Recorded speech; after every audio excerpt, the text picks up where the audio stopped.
Alright, in this tutorial I'm going to try to show you a little quick exercise that hopefully you will find useful. Basically, we're going to run through a real quick exercise on looking at how we can go about modeling something like this picnic table. I'm going to use this as a reference just for the structure, not so much for the texture, but I will try to show you how to do how to approach doing the texture uh, as well. So I'm going to go ahead and get started. Okay, the first thing that I'm going to do that we're going to create obviously is going to be the first piece of wood. If we look at our reference, we can see that this entire thing is made out of what could be assumed to be 2x4s, something along those lines. So that's the first place that we're going to start, is with a 2x4. However, what I want to take a note of, is that all of these guys, all these 2x4s, none of them have hard edges. They're all kind of beveled along the edges. Nothing is razor sharp. So with that in mind, a typical box has razor sharp edges and not what we want. So we're going to actually use a chamfer box. And when we make that, we can see we can actually soften the edges. And this is more realistic of the kind of piece of geometry of our physical objects that would be involved in the modeling process of something like this. So from here, we're going to actually go on to basically make copies of this guy to make everything else. The next thing that I want to do is I want to take a stab at how long, let's say I'm going to start with the tabletop. I want to take a stab at how long of an object this is. If we were to imagine the length or the width of this guy here, then double down, or imagine it distributed along the side. I want to say that it's probably 1, 2, 3, 4, 5, 6, 7, 8, 9, 10, 11, 12. Let's just say 12. 12 of those for how long it is. So if we were to try to imagine this, see, there's the height, the width therefore, so I want to go ahead and make this a 15. If we were to imagine it as a 2x4, I guess we would say that that would be a 4 and that would be a 2. We could then, let's decrease this. Okay, so there's our 2x4, and if the 4, we say we have 15. Okay, so what I'm going to do for the length, come up here and hit Control N, which will open a numerical expression evaluator, and we have 4, which is our width, and we said we're going to have 15 of them, so we hit times 15, and we see that the result is 60, so we hit paste, and now there is, I mean, obviously this isn't an exact science what we just did here. I mean, eyeballing and counting ghost references, but hopefully you get the point on how we just kind of eyeballed and came up with an idea. Okay, we have 1, 2, 3, 4, 5, 6, 7 of these guys spaced across the top, and we know that we are going to have a little bit of a space in between them, so we're going to make 6 copies. So there could be our tabletop.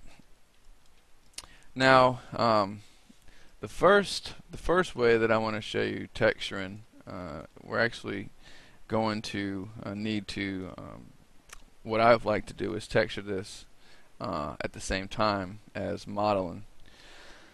So I'm going to hit undo. Since this is just green, we don't have any kind of texture applied to it at the moment.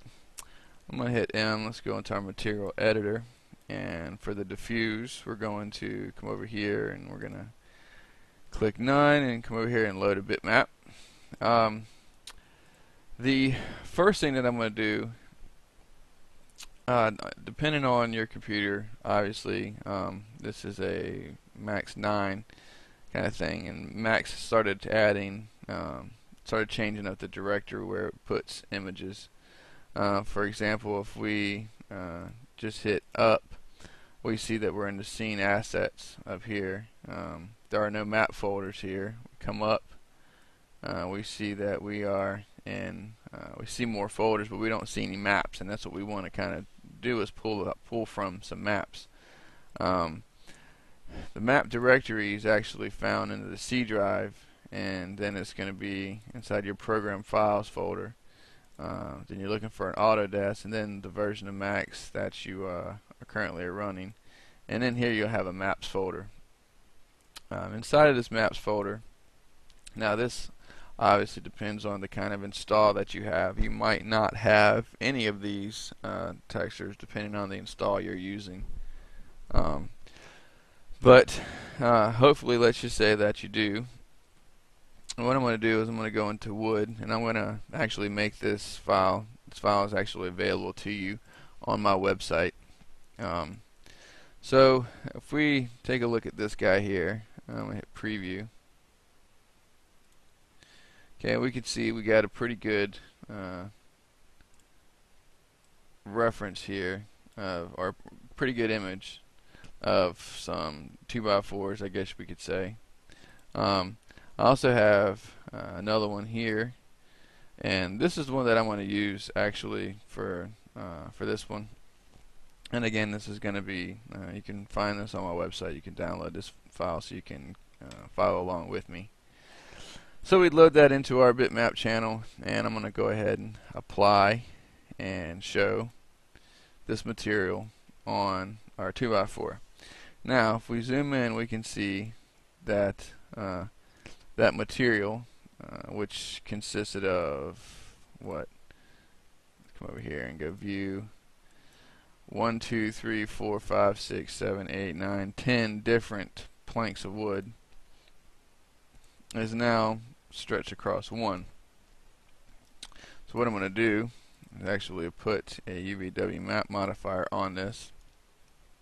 I'm going to set it to box, and now we're going to make some adjustments. And I can see, looking at the side here, that we're looking at all 10 running side to side. For example, if I say we created a height, we see that it runs up that way. Okay, so what I'm going to do is we're actually going to go into the gizmo, and I'm going to rotate this guy. So we're going to turn our angle snaps on. I'm going to rotate this one 90 degrees, and now I'm going to come down here and say fit. So now we can see the gizmos running this direction and this direction. So it's now running the right way. Before it was running straight up and down like this. So we take it 90 degrees, it's now running down the side, and we can see all 10 pieces of wood like so. So we are good to go there. We have some problems here, but we're going to actually fix this as we go. So what we're going to do is we're actually going to use our scale tool, and the first thing I'm going to do is I'm going to scale it out here on the X, and we can see that by doing so, we use the move tool, I can actually move the gizmo around, and we can see I can move this to show one, or I can move it over here and I can turn it into this one. I can turn it into the dark one, I can turn it into this one. And so that's what, kind of the point of what we're doing here is we want to be able to use all 10 of these woods on this texture map want to be able to use all 10 of them if we want. So we can have one piece of geometry that is going to have 10 different possibilities, which is pretty nice. Okay, so now we're going to do the same thing here on the Z. Scale this up, and now move this up, and I think it's like that one. Okay, and notice we can move this in the Y and get a different placement, get more variations. And if we wanted to, we could scale it here, shrink it down, which will tile it more. I'm going to undo, and I'm just going to move it like so. And let's see, something about there. Alright, so we now have one piece of our 2x4 textured, and it's textured on all sides, and we are ready to roll. We're not going to collapse this because we want to be able to just keep coming in and adjusting the UV mapping coordinates to create different pieces of wood. So I'm going to go ahead and call this,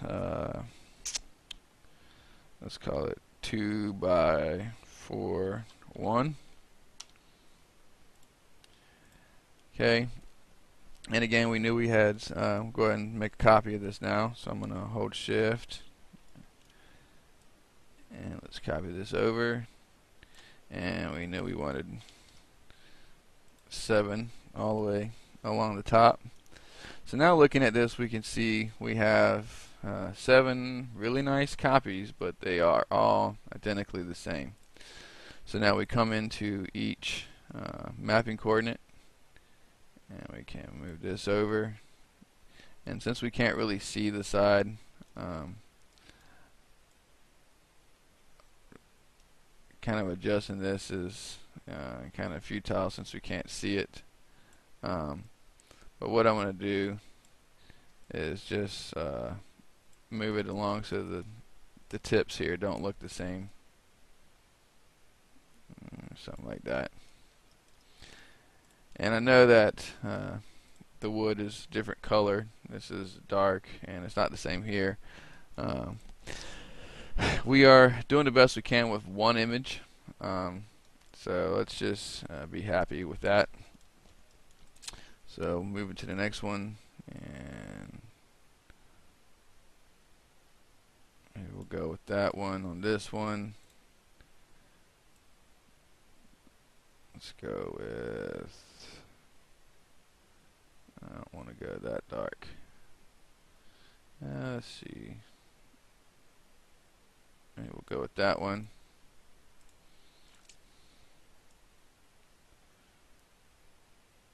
And then that one. And maybe that one.